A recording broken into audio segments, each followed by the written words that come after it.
Hi, and welcome back. Today I wanted to talk to you about something that I've been thinking about a lot lately, and that is how having my son Noah really allowed me to accept myself. Um, I just remember always feeling as a kid that I was really weird. Like, I wasn't interested in what anybody else seemed to be interested in that was my age. I love to read. I love to read the classics. I love to read poetry. I was obsessed with like the Renaissance and the music and the architecture of that time. I don't know how I knew that I was excited about jazz and about the 40s and that whole time period, and blues. I didn't understand how I just always seemed to feel like at home when I would hear that kind of music or see the kinds of clothes from that time period or the architecture. And I was very much taken with the romance of life, how it seemed that everyone was taken with the romance of life at that time. And I know life wasn't perfect then, obviously. There was always wars and famine and anger and hate and all these things. But something about it seemed to retain like an innocence. Like people had a certain delicacy, a certain celebration for how beautiful life really is and what you can create with that beauty. Needless to say that didn't make a lot of sense in the 80s when it was like, I remember, it was the Madonna age and the Billionaire Boys Club and like Duran Duran and whatever. It was just a different time. It was the time of like stripping it all down and being very raw and being very against the establishment and the old ways. And I always really felt like a fish out of water. I never felt normal. And I always also was this sort of spiritual seeker. I was constantly thinking about God when I was a little kid. Like, what am I here to do? Where is God? Somebody tell me what the rules are so I can make sure that I follow them and I'm like pleasing to this energy or this person, especially when I was little, that was watching what I was doing. And it wasn't out of fear, it was out of love. It was this love that I felt inside myself that I wanted to be pleasing to God. And when you're young, especially when you're 11, 12, 13, and you're having these kind of really existential questions and you don't have the internet, you don't have Google. I mean, my favorite place in the world was when we would travel to the US and I would get to walk in the bookstores that don't exist anymore. And you could go into like the theology section, philosophy, mysticism. And I would find these books where I would find that people forever and ever have been asking the same questions that I've been asking, and have been having the same feelings about it. And those books were the first thing that told me that I was okay, that even though there was not much around me that validated my worldview or the way I felt about things or who I was or how I expressed myself, there was definitely a tribe out there somewhere of people that felt what I felt, wondered about what I wondered about, and were just like me. And that was about it. I kind of was just happy to know that they were there, but at the same time, I felt very isolated and alone with my thoughts. When I would be with my girlfriends, when I was younger, like everybody would be talking about, I don't know, like what boy likes you, how much do you weigh, or where did you go, where did you travel? And I was so hungry for like people to talk to about the ideas that I wanted to talk about. And I had to hide it, because when I tried to talk to them about those kinds of things, I just got like crickets. It's like, okay. So you learn, you learn to be quiet, and you learn to pretend, and you learn to fit in and talk about whatever anybody else is talking about.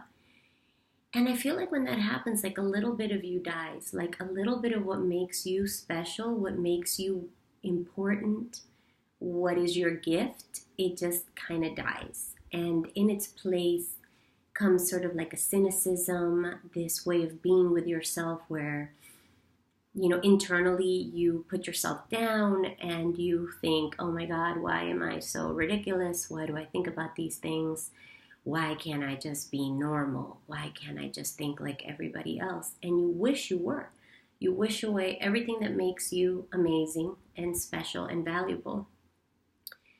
And when I had my son, as he was growing up, I would see myself reflected back to myself in him as this amazing, valuable, beautiful, everything that I did, he thought was incredible. If I wanted to sing, he wanted to listen. If I changed my hair, like from left to right, he would notice.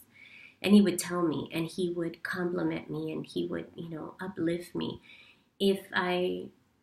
When I would write things and I would share with him things that I had written, he would just be like, oh my God, Mom, this is the best story. It's so fabulous. You need to tell people. You need to share it with people. And of course, I wasn't ready to do that. I had enough with having him see me, really see me. Like nobody really had, I don't think. Because it didn't come with conditions. It didn't come with expectations. It was just love. It was this wave of beautiful, honest love. So after he passed away, transitioned or transformed. I don't even like to call it passing away now because I know it's not true. I know that he's just in a different place, in a different form.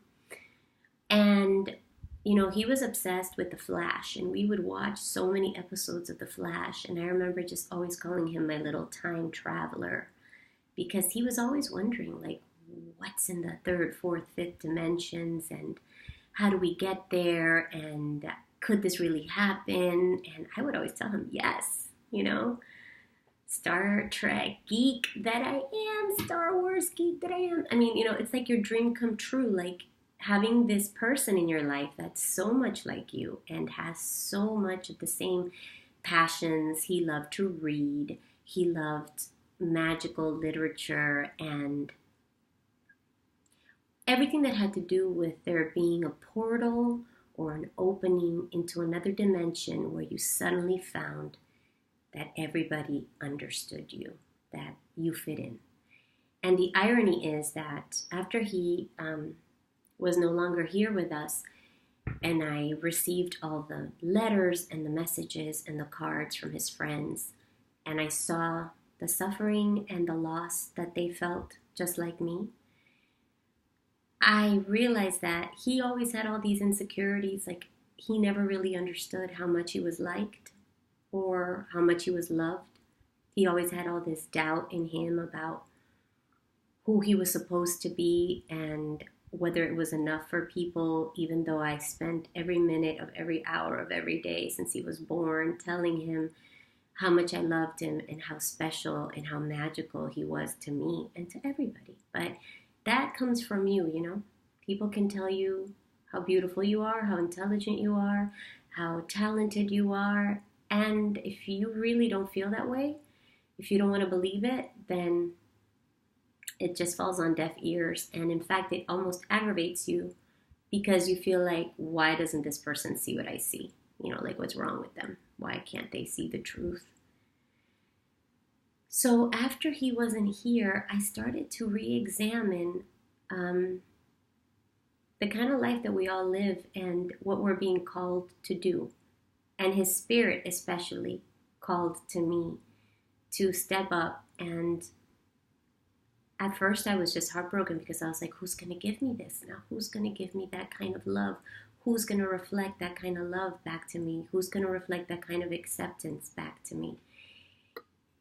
And one day I realized I still have him, but he is inside me now. And I have to reflect it back to myself. I have to make a leap and find my tribe, find my own voice, and find the people that can reflect that light back to me and me to them. And in a way, that's why I wanted this channel. I mean, you see in YouTube that there's so many worlds inside worlds, and people find, a home, no matter how broken you think you are, or how weird you think you are, or what weird thing you're into that you think nobody else is into, like, baby goats. I don't know. There's so many things on the internet, like you just can't believe the amount of videos and topics that exist.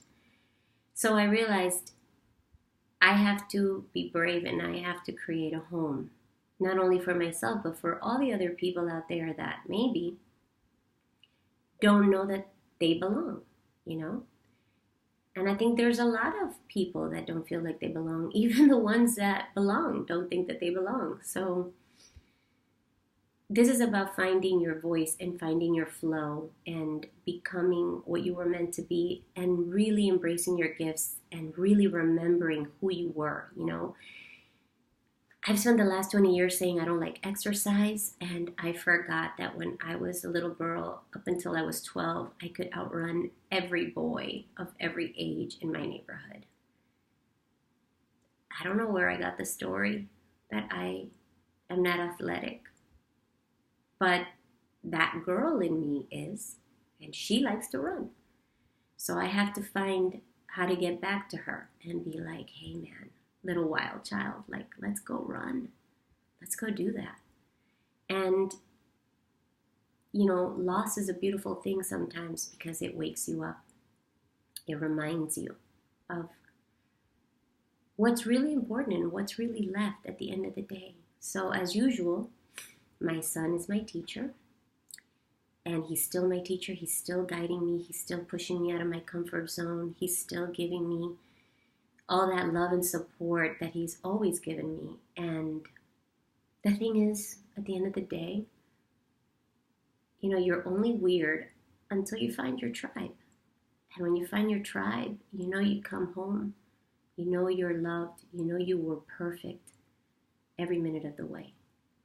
So today, I invite you to find your tribe, come back to who you really are, embrace who you really are, accept who you really are, be strong in who you really are, and give yourself that love that allows you to be what you were meant to be, what you were born to be, what you were created to be, because you have a purpose and you have a reason, and you have the opportunity to be joyful in your purpose and your reason.